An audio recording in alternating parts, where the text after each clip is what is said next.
suis ravie de te rencontrer aujourd'hui. Pareillement. Alexandre Cormon, c'est un love coach. Donc, je fais du coaching en amour.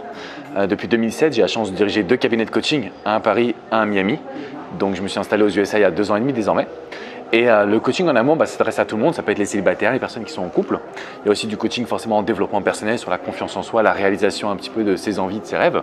Donc voilà, ça va toucher à plusieurs domaines, mais quand même autour des célibataires qui veulent trouver l'amour en général. Qu'est-ce qui vous a amené à devenir? Avant de faire ce métier de coach en amour, j'ai baigné dans un environnement grâce au basketball. C'était toute ma passion et dès l'âge de 11-12 ans, j'avais un préparateur mental qui me faisait des exercices d'hypnose, de PNL. Donc j'étais quand même dans un monde un peu privilégié.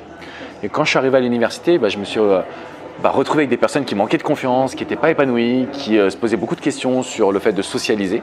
Et donc j'ai écrit sur ce que j'ai appelé la séduction, c'était plutôt avoir une vie inspirante. Et là, des hommes sont venus me demander des conseils. Donc j'ai commencé à devenir coach en séduction pour des hommes, pour les aider à travailler sur leur confiance et leur charisme. Et j'ai bifurqué, et ça a été le meilleur virage que j'ai pu réaliser en tant qu'entrepreneur.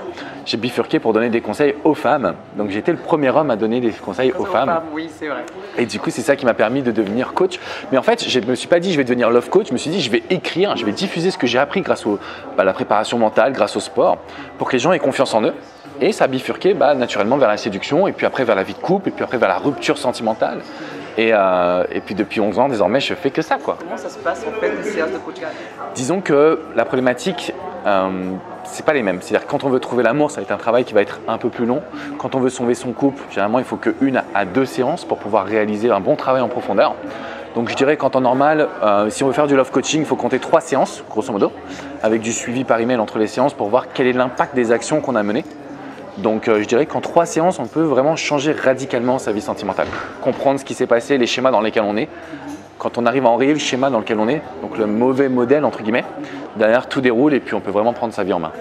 C'est monsieur, madame, tout le monde qui peut se permettre un love coach ou c'est vraiment une certaine catégorie de personnes? Alors en fait, je dirais que c'est monsieur et madame tout le monde parce qu'on a vraiment des profils qui sont différents. Ça va de 16 ans avec une autorisation parentale jusqu'à quelqu'un qui avait plus de 83 ans, qui était veuf et qui voulait se retrouver dans une situation de remise en couple entre guillemets. Donc tout le monde peut faire appel à un love coach.